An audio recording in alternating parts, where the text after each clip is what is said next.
ويفرعنا مرة فريقنا ويفرعنا إلى مرة فريقنا وعاد لو كنت شو سعيد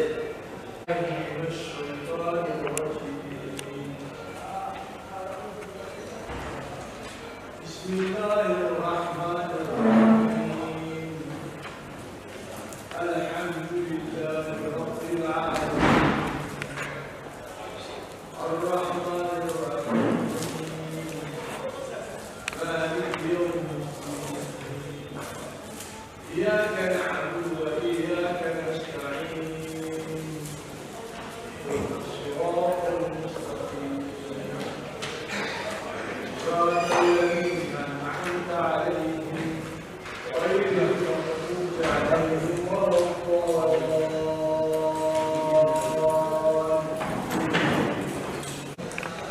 الضالين وحاول القرآن فنجينا هذه لا يعلم الله سيدي فريق اللي يعلم عن خاص بيني وعلى مكان ومنه وراء الوسط الوسطي هذا رجينا منطقة السود بالجريد ولا فرنا البلد كيل ولا الوسطي وراء كلا يبقى ببيه صار روحي هو عام من أوشع الجزيرة وأحمامه وحمر الله كيريا فدير الله يبيو شو بتاعك سوى مهموي هذا القوم يكون الحرام على ما نمشي ولا سلام يكون الحرام وقف مي كسمات يكون الثلاث الجاري مثل هذا سلام طيب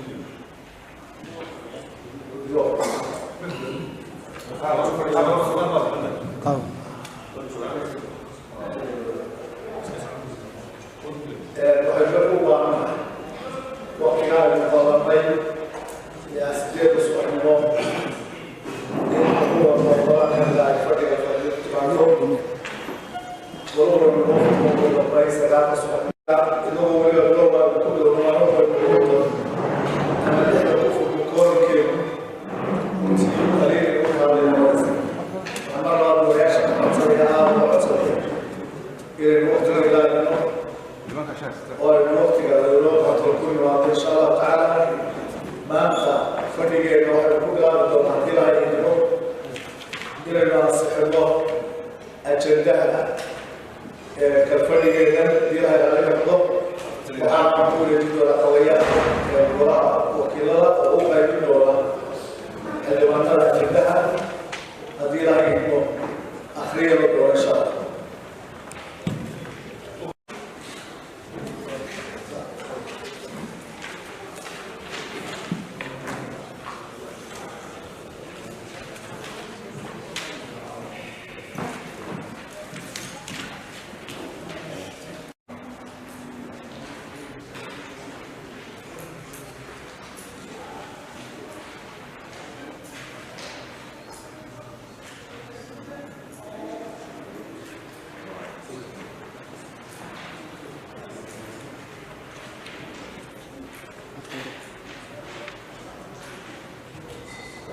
بسم الله الرحمن الرحيم.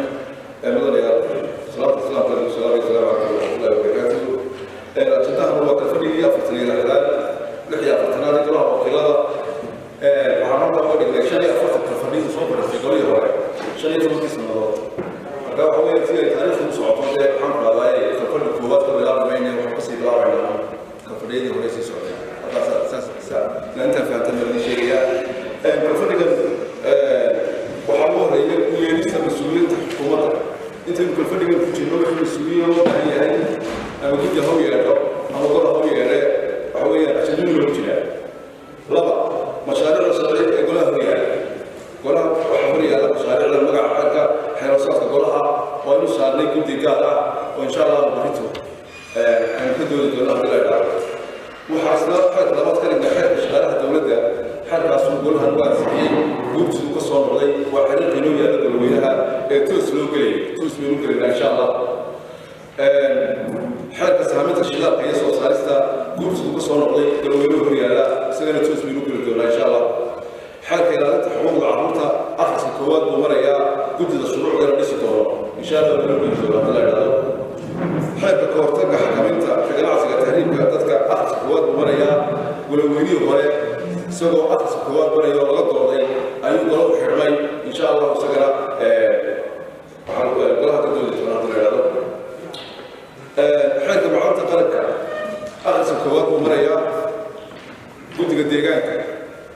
ayuu insha allah loo dhibi doonaa waxaa ka beddelka xeerka maaliyadda dowladda xeerka nambar 752020 waxaa soo celiyey madaxweynaha soo celiyey wax ka beddel weeye waxay noo iman doonaa si goluhu fahmaan iyo sababta loo soo bedelay iyo waxa soo bedelay wasiirka maaliyadda ayaa halkan iman doona dabeedna isaga faahfaahin doona su-aalana waa laga weydiin doonaa xafiiska guddoomiyuhu yaala wax ka beddelka xeerka dakhliga cashuuraha beriga xeer nambar 722016 isagana waxba laga soo bedelay golaha wasiirada soo ansixiyey goluhu dhulka yaala wasiirka maaliyadda iman doona su-aalana ka weydiin doona inuna faahfaahin doona sababta keentay wax ka beddelka xafiiska guddoomiyuhu yaala qabi qoraalka xeerka shirkadaha caymiska akhriska koowaad buu marayaa guddida dhaqaalaha samayn doona loo dhibi doonaa xeerka dakhliga shidaalka isaguna akhriska koowaad buu marayaa guddida dhaqaalaha insha allah oo la samayn doono waxaa kaloo iyana halkan lagu qoran ansixinta mas-uuliyiinta qaran intaynu kalfadhiga ku jirno wixii mas-uuliyiin qaran ee lasoo magacaabo ayaa iyaga ajandaha nagu jira si aan ansixino iyadoo loo diri doono wasiiradaas guddiga line ministerka waa marka la keeno xeerarka guurtida ka soo noqda laba xeer baa guurtida ku maqan imika waynu ka sugaynaa xeerkii kufsiga iyo xeerkii dariiqaanka guud labada xeer baa ku maqan iyaguna ajandayn ku darsanaynaa markay noo soo noqdaan iyo wixii kale ee soo kordha ajandaha wuu inoo furan yahay saan maxaan ku rahday aan odeeyaado waxaas ajandaha kuma jirin saa loo odhan wixii kale ee soo kordha intaynu kalfadhigaa shaqaynayno ayuu ajanduhu inoogu jiraa aad baad mahadsantihiin guddoomiye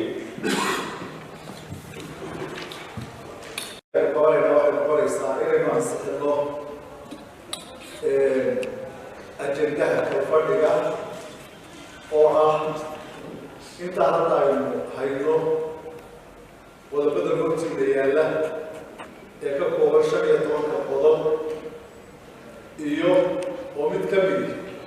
uu yahay xeerarka guurtida ku maqan oo laba xeer ah oo haddii muddada kalfadhigu xeerarka qaarkood afar kalfadhiga ku maqnaayeen golaha guurtida haddii marka ay ka soo dhammaadaan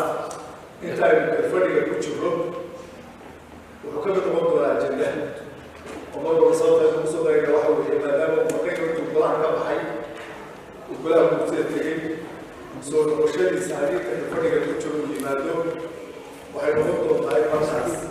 golaha dib loogu soo celiyo haddii ay aqbalayaan oo ku gudbinayaan sida iyo beddelka kusoo sameeyaan guurtidu iyo haddii ay dib uga doodayaan labadaba 15 qodob baa ajandaha inoogu jirta waxay marka ansixin doonaa haddii la hayno ajandaha kalfadhigeenan ayay maanta ansixin doonaa haddii la hayno kadibna waxaynu u gudbi doonaa wixii ka dambeeya maanta xeer hoosaadkii oo kalajeedada isagoo aynu naga dhamaado maalinta salaasada iyo maalinta arbacada haddii la ilaalin ka noqdo kadibna waxaynu u gudbi doonaa hawlihii kale loo yaalay oo ahay si aynu la howlgelino guddiyadii golaha aynu magacawno oo si degdeg ay u magacawno guddiyadii golaha howlo aada u badan ay sugayaan oo ama ha noqoto xeerarkan aynu ajandaha hadda ku ansixinayna ha noqoto ama kuwa inoo soo horyaala kuwa soo noqon doona ha noqoto iyo hay-ado kale oo badan oo aynu wada shaqaynayna oo ay howlahooda qaarkood u xaniban yihiin inaynu guddiyadii aynu dhisno oo ay cid ay la xidhiiraan ay helaan kuwaas la xidhiiraan ay helaan marka waxaynu insha allahu tacaala ansixinaynaa xeerka calayku ajandaha golaha iyo kalfadhiga haddaynu isla qaadano sida uu horay ku soo jeediyey inaynu kalfadhiga xiriir ka dhigno si ay u noqoto xilligii lasoo doortay 2005 waxaanu ay nala tahay maadaama weli ugu horreeyay lasoo doortay waa kii 2005 golahan inuu yahay weligii labaad toos loo soo doorto inaynu si toosa ajandaha iyo maxaanada kalfadhiyada aynu sidaa xiriirka u wadno wayna iman kartaa soo jeedin labada ah inaynu bilaabano kalfadhigeena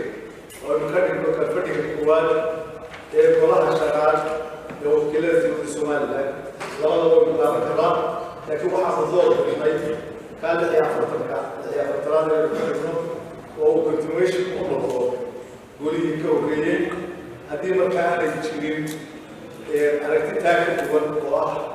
مجا جدا كفرنا جاي السنة جاي سجين وحنا بنقولنا عن سنتك قواه والأجندة بنقولنا إن شاء الله تعالى.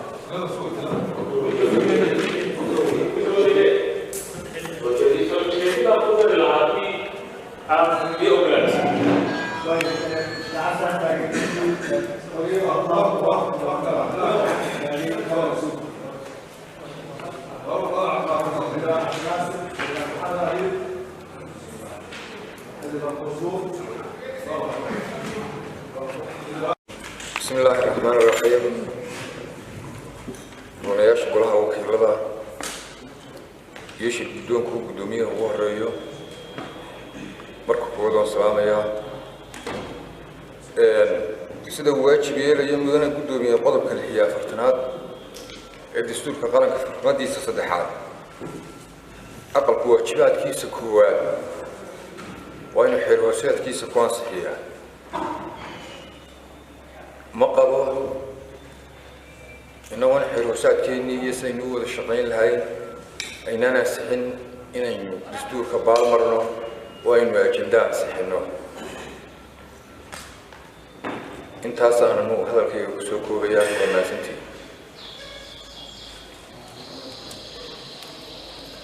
أدوات يعني دبابكو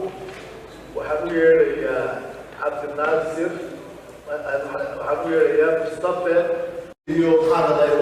كفريرة مستحيل تعوضه وإذا كانت تسوي الله عنك بالله golaha shanaad ee wakiilada Jamhuuriyadda Soomaaliland labadaba waynu qaadan karaa laakiin waxaanu door bidnay ka 46 inaynu ka dhigno oo uu continuation u noqdo golihii ka horeeyay haddii marka aanay jirin aragti taa ka duwan oo ah magaca ajendaha kalfadhiga aynu bixinay haddii aysan jirin waxaynu gudagelaynaa ansixinta muxuu ahaa ajendaha aynu gudagelaynaa إن شاء الله تعالى دي لايف. ترى سوق ترى. سوتشيدي بقدر لهادي دي أوغلات. قر عبد الله صور. لا ورقة عاد قاعد وصبر.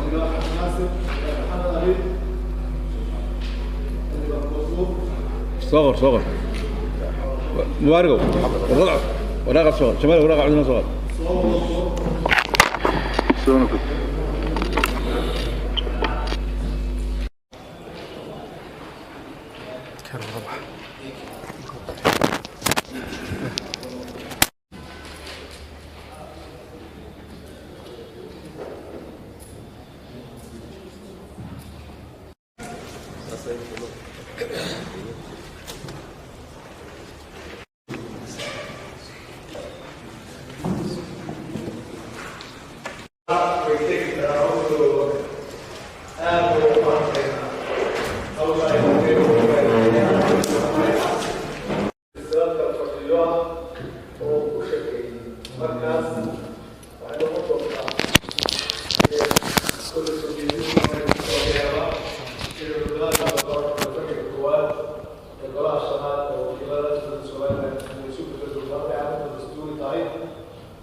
maadaama oo aynu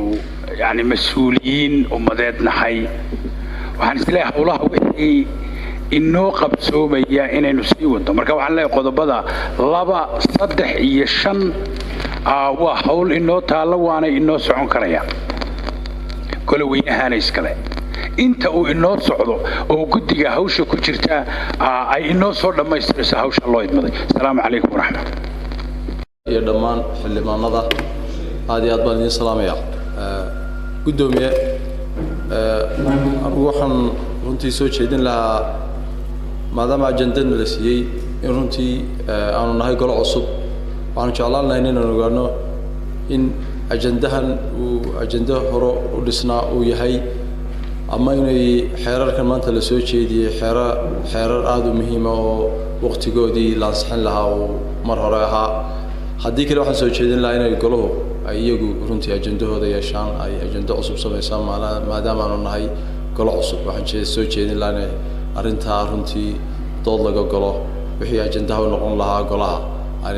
inagu dhammaan xildhibaan ahaan aanu discuss garayno sidii wixii ay noqdaan daan inagu leenahay aan la soo jeedin aad iyo aad baad mahadsantihiin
saabsanaan doonaa un soo jeedin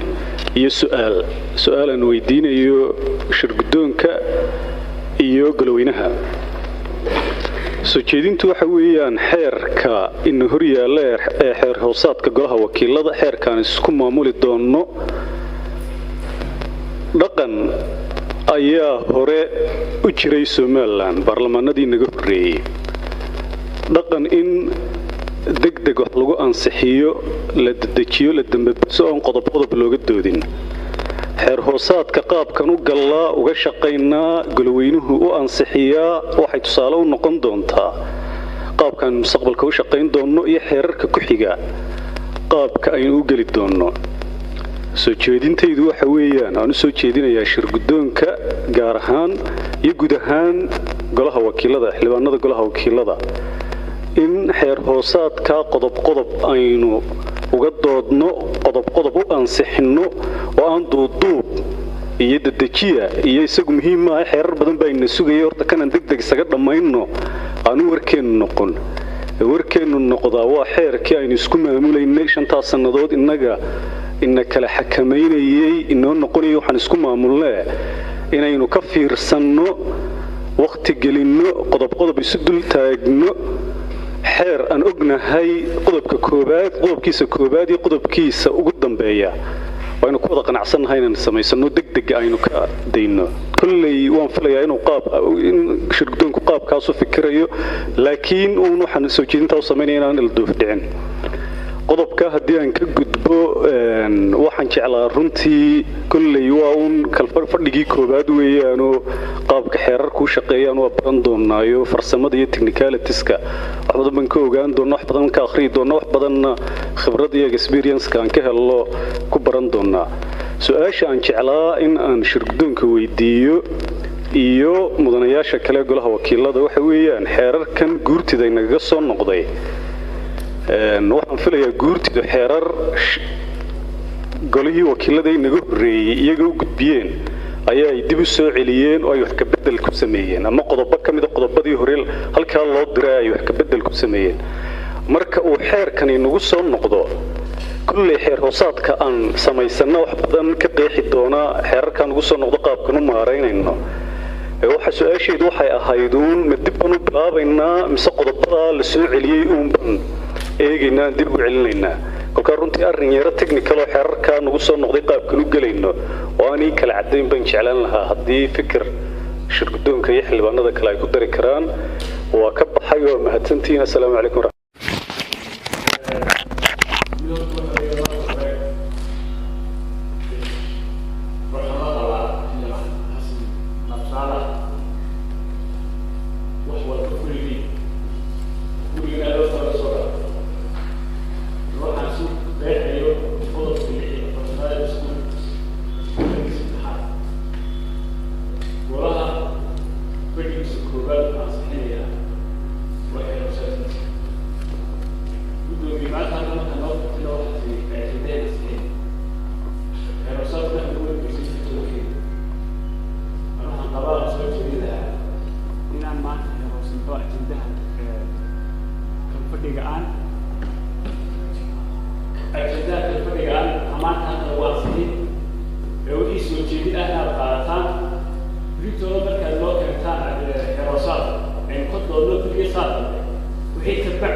waxaan kaloo soo jeedinahay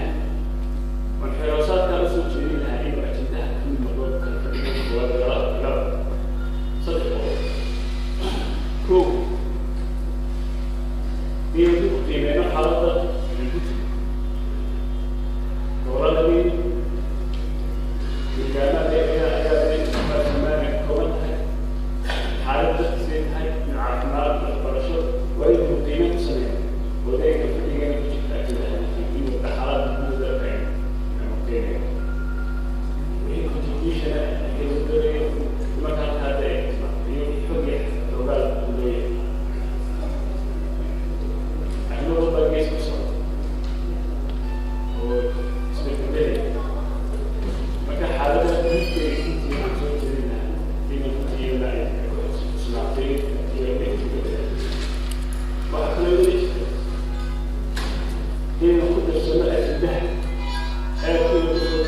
dastuurku sheegayo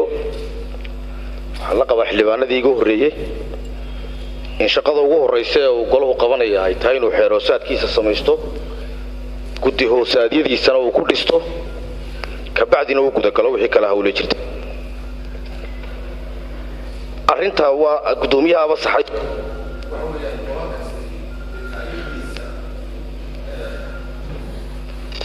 golo kasti taariikhdiisa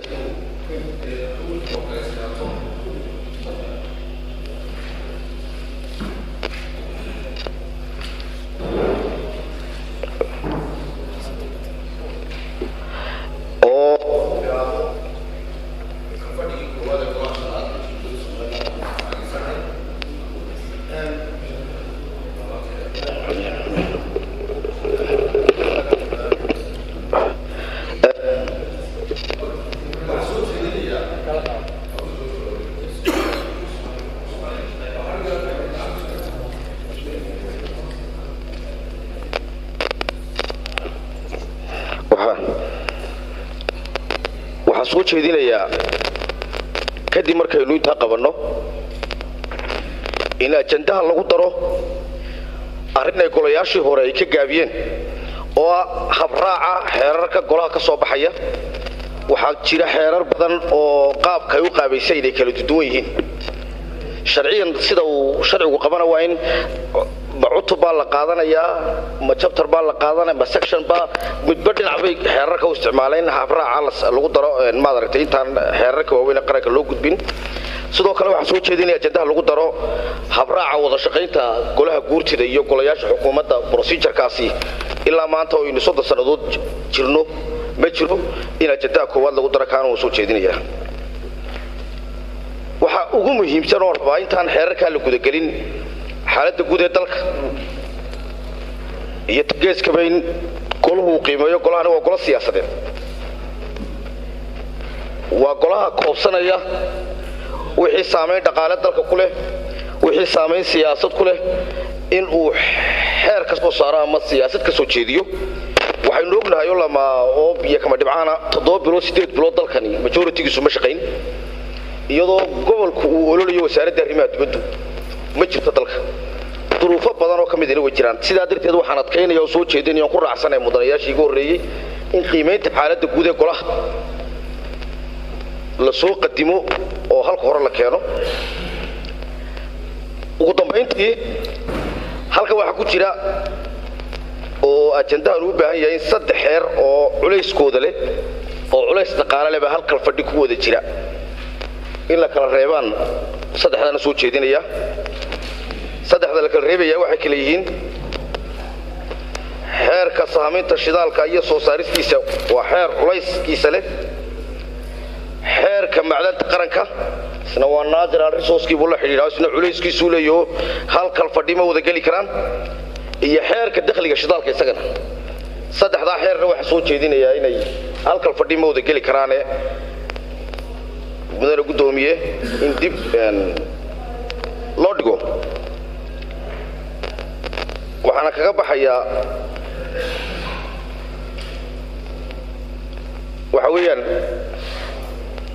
markaynu xeeroosaadkeena aanu ansixsano inaynu xaaladda guud ee qiimeynta dalka aynu galno intayna shaqo kala gelin aad iyo aad baad mahadsantihiin mudanayaal assalaamu calaykum waraxmatullaahi wabarakaatuh soo jeedimahaygii waxaa ka mid ahaa tii gudoomiyuhu sheegay ee uu cuskaday dastuurka qaranka waan laga waafaqsanahay inaynu sumadeennu ay noqoto ama shirkeennu uu noqdo kii koobaad kalfadhigeennii koobaad uu noqdo arrinkaa waan hoostan ka xariiqayaa waana ku taabacsanaya inuu inasaxo gudoomiyuhu sidoo kale waxaan la qabaa aragtida ah in fadhigeennanu uu kow ka noqdo xeroosaadkeennu barbilow inuu ka noqdo shaqadeennu oo sida dastuurku dhigayo waa in shaqooyinka ugu horeeyeen qabana uu kow ka ahaada xeroosaadku marka waxaan taana la qabaa xildhibaanadii iga horreeyey siday sheegeen xildhibaanadii iga horreeyey waxaa jira xerar door oo halkan ku jira oo ka soo noqday golaha guurtida oo qaar mudnaantooda leeyihiin in hore shaqadooda loo galo qaarna u baahan yihiin in laga horeysiyo qaar kale oo runtii goluhu u baahan yahay inuu hadda curiyo sida xeerka wada shaqaynta golaha guurtida iyo golaha baarlamaanka oo u baahan runtii in curintiisii iyo haddii hore u jiray in la curiyena laynoo soo bandhigo haddaanu jirina iminka la curiyo markaan waxaan odhan lahaa golaha aynu shaqadeenna koowaad ka bilowna xeroosaadka guddiyadii deeta shaqooyinka kale ee markaa sida ajandaha kalfadhigeennan iyo waxyaabahii kale ee mudnaanta leh inaynu golaha si ay nagu socdo aad iyo aad baa mahadsantihin wasalaamu calaykum waraxmatullahi in ajandaha maanta la ansixiyo waxay noo diidayaa ma jiraan waxaan qabaa inaynu ajandahana sidaa ku ansixino wixii lagu kabayana lagu kabo oo anigu aan aada ugu adkaynayo qodobka ah doorashada golaha guurtida xeerkeedii inuu ku jiro iyo maadaama xildhibaanadu ay ka yimaadeen gobollo kala duwan in qiimayn lagu soo sameeyo baahiyaha bulsheed ee ka jira gobollada guud ahaan waan iyadana taasna waa ku adkaynayaa qodobkaasina dastuurkana waxay noo diidayaa ajandaha inaynu ansixinaa ma jira waa ansixinaynaa kalfadhigu maanta iyo beriya saah dambe maaha waxaa dastuurku qorayaa un xeeroosaadka waa inuu golo ku ansixiyo kalfadhigiisa koobaad aad iyo aad baa mahadsanti aynu hadda ajandaha sida ay xildhibaanaduna soo jeediyeen dastuurkuna qorayo wuxuu inoo noqon doonaa ajandaha kalfadhiga koowaad ee golaha wakiilada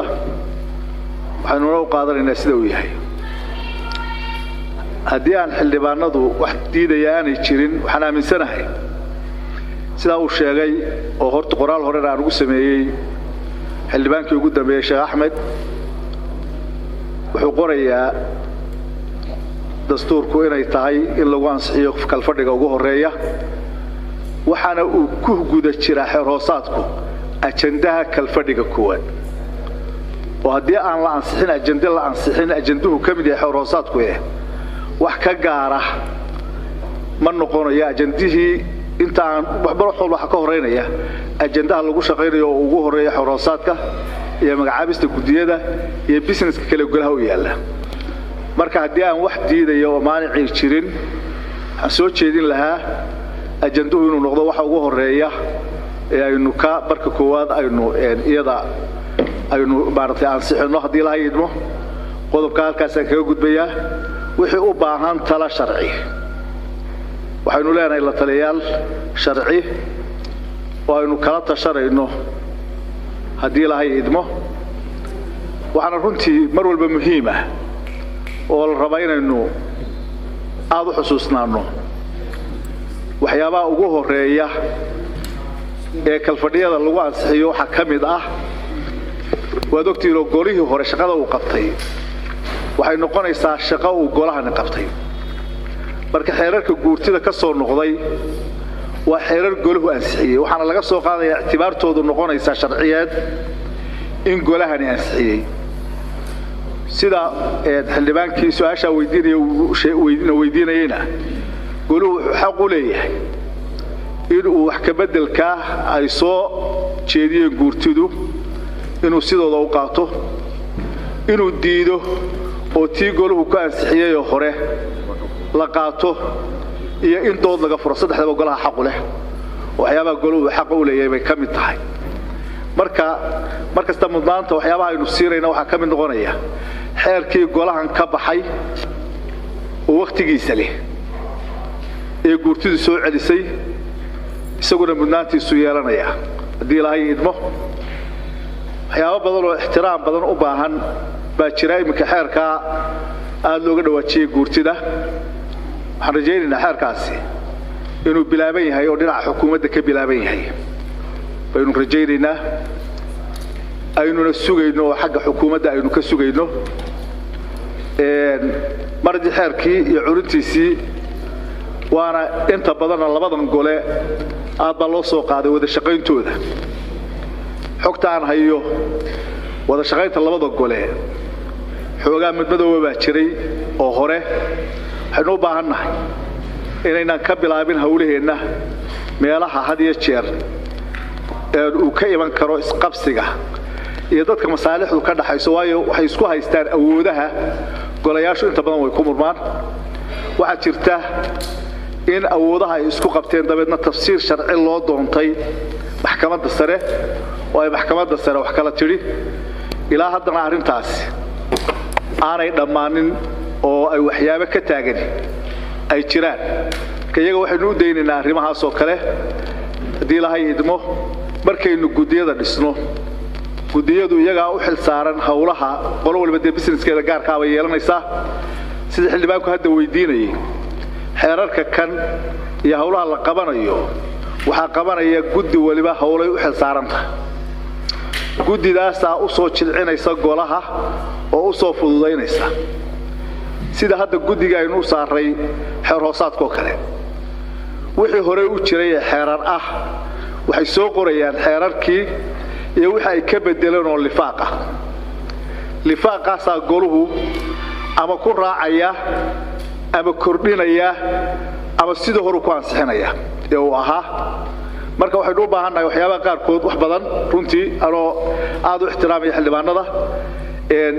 documentiskii laynoo qaybiyey iyo xeerarkana inaynu aad u soo akhrino oo wax badan oo inoo diyaarsan oo aynu raaci karaa jira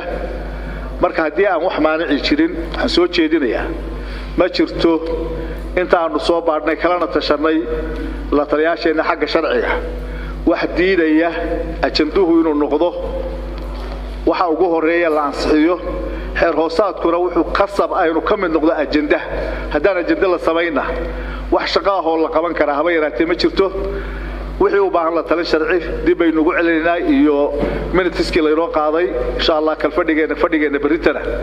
inta aynaan ka gudbin soo jeedimihii xildhibaanadu qaarkood soo jeediyeen ee badnaa ee ay ka mid ahayd maxaan idhahdaa dib u qiimayn xaaladda guud ee dalka iyo waxyaabaha ka socda geeska ay ka mid ahayd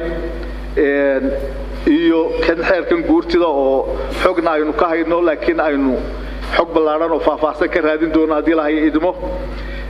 ay ka mid ahayd wada shaqaynta golayaasha dawladda ama ha noqoto guurtida ama fulinta iyo innaga hadday noqon lahayd waxyaabaha noocaas oo ah waynu iyagu ka doodi doonaa waxyaaba kale ee laga hadlaya ahayd xeerarka qaarkood oo loo arkayay inay culays inay kalfadhigan soo wada galaan khasab ma aha ajandaha wixii lagu soo qoraa inay kalfadhigan wada fulaan prioritiska iyo sidaynu mudnaanta u kala siinayna innagaa yeelanayna wixii soo geli waayaan waxaa loo riixayaa kalfadhiga ku xiga mar walba dabeecadaha kuluhu waa qaabka noocaas laakiin doodo qaarkood sidaa kaa gurtada sheegado kale waa laga dooday doodoodii way dhammaysteen goluhu waa la gudbiyey innaguna xaq waynu hadhowto u leedahay inaynu dib u review garayno haddaynu isla qaadano iyo haddaynu wax ka bedelkiisiisa ku ansixinaya haddaynu saas u samaynanaba marka insha allah waxaan yeelaynaa waan soo jeedinayaa golaha weydiisanaya inaynu marka wada ajandaha ansixino haddii lahay idmo kadibna aynu u gudubno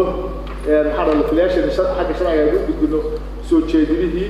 berritana iyadoo samaria aynu golaha wixii aynu ajandaha kusoo kordhinayno iyo wixii aan suuragal ahayn xilligan inaynu soo gelino iyo mudnaanta saynu u kala siinayno marka aynu u gudubno haddii lahay raalli ka noqdo insha allah saasaa soo jeedinaya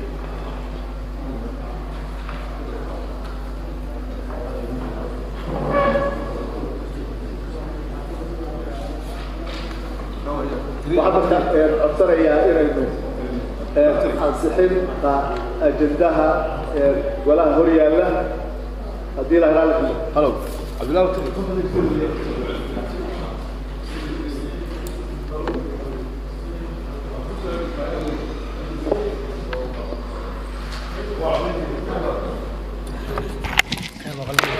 بسم الله الرحمن الرحيم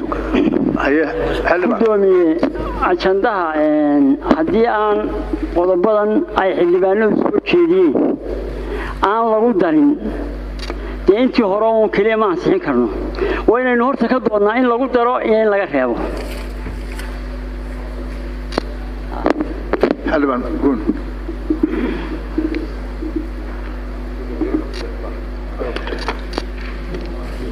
بسم الله الرحمن الرحيم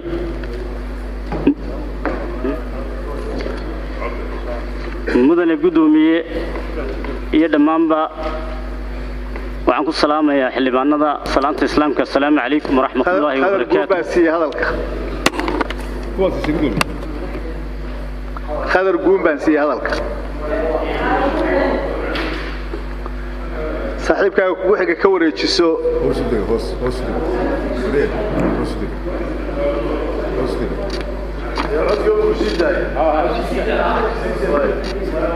اللي بعد مركز يستاك ساعد وقارسي سوح اللي بعد نضع عدك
xoghaynta iyo maamulku inuu qof walba isqoro go'aashada dambe inaynu iska dayno golaha iyo nidaamkiisa labadaba dhaawac bay ku noqonaysaa marka laga reebo sidaa iminka soo jeedinta sharciga ah haddii aynu golaha wax ku darayno ajenda wax ku darayno ama ka reebayno miyaanay habboonayn inaynu dib u dhiganno waxno arrintaas oo kale soo dhaxgelisa mooyaane laakiin dooda waqti baynu siinay mudanayaashaan oo aad u ixtiraamaya doodii markaa intii dalbatay waynu soo qornay hadalkii bay qaateen go'aashada dambe fadlan hawsha iyada aan ka dayno oo aynu ka dhigno qof intii isqortay ee hadalka qaadatay haddii oo codsado arrinta iyada kala doorashadeeda markaa aan soo qornay waxaan diidayaa waa aad aqoon ah haddii abaar noqoto qiimeyn xaaladda dib la noqoto ama shay kale oo laga hadlayo oo xildhibaanada bulshada kaga noqoto ay noqoto sida ajendaha ama ku daro ama laga dhigo ku hadli jira inay u baahanay aynu qaadanay iyo la taliyaasheena xagga sharciga inaynu dib ugu noqonno dabadeedna berrito intaynaan bilaabin hawsha kale ee xeer hoosaadka iyo soo bandhigidda ay guddigu golaha u soo bandhigayeen intaynaan bilaabin inaynu taa iyada ah ajendaha aynu ku ansixino haddii ilaahay idmo hawshaana aynu sidaa u dayno oo goluhu u daayo haddii marka wax cusub oo contribution waxaan isleeyahay uma baahnin haddeerto oo dheeraad aynu dib ugu noqonno intaasaynu ku daysanaynaa berrito 8 subaxnimo goluhu inoo furmaya waxaanu rabaa saacad inaynu ku gelinno inaynu ajendaha yaan saxiibkiisa gelino kadibna 3 saacadood ugu yaraan aynu gelinno xeer hoosaadka arbacadana ku xajino oo wixii marka ay noo sharxaan 15 ka xubnood waqti badan runtii oo laba weyn ku dhow hawsha gacanta ku hayay lifaaqi xeer hoosaadka hore waxaan aad u codsanayaa xildhibaanadu ilaa maanta iyo caawa inaad aad soo akhridaan oo waxa aad ka doonaysaan wax lagu kordhinaya waa wixii ay ku kordhiyeen lifaaqna oo keeneen xeer hoosaadkii hore ay raaciyeen uu inoo diyaarsan yahay qof waliba xeer hoosaadka soo akhriyo isagoo fikir ka haysta oo waxa la bedelay garan karaya golaha yimaado insha Allah taala aad iyo aad baad u mahadsantiin waa inoo xidhay